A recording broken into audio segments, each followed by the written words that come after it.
Magandang araw po sa lahat sa mga nanonood at sa mga viewers ko dyan.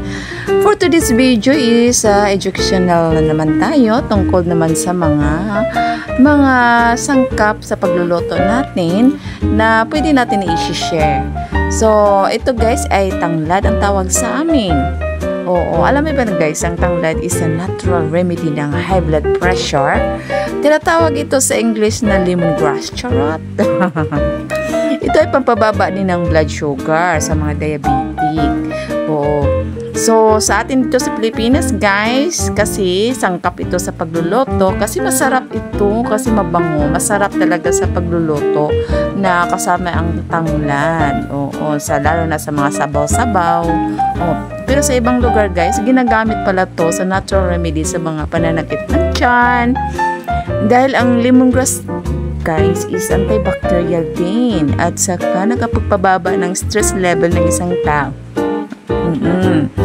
Pero dito sa Pilipinas, guys, masarap ito sa sangkap sa pagluluto. Oo, lalo na pagsabaw.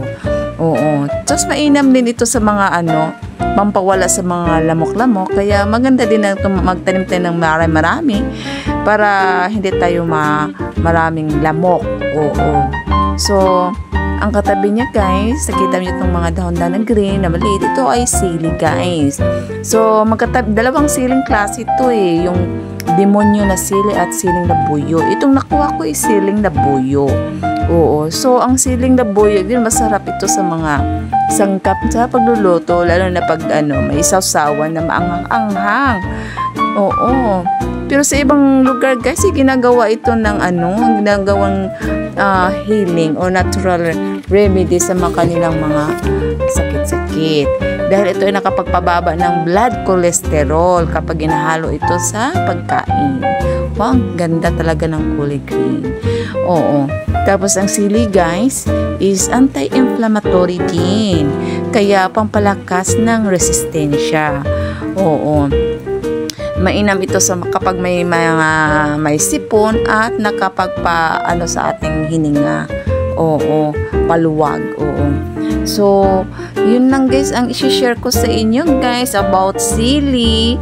So, maganda talaga magtanim-tanim tayo sa mga bakuran ng mga ganitong gulay at yung mga panakot ba. O, kagaya nitong tanglad. O, kunti lang itong taklad kasi yung mga pusa ay, iwan ko ba kinakain nilang dahon. Iwan ko, nasarapan sila niyang mga ganyan. At ito namang okra, guys. Wow! Maliliit pang mga bunga. So, alam nyo ba guys, ang okra ay tinatawag nilang wonder gulay.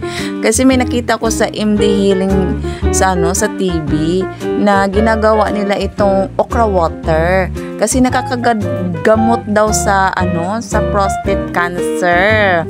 Pero hindi ko kasi hindi pa sure kung gamot talaga siya. Pero nakita ko yan sa TV. Oo, kasi daw ang okra daw may properties na pinapatay ang mga cancer cell. So, mainam to sa mga taong may sakit sa prostate cancer.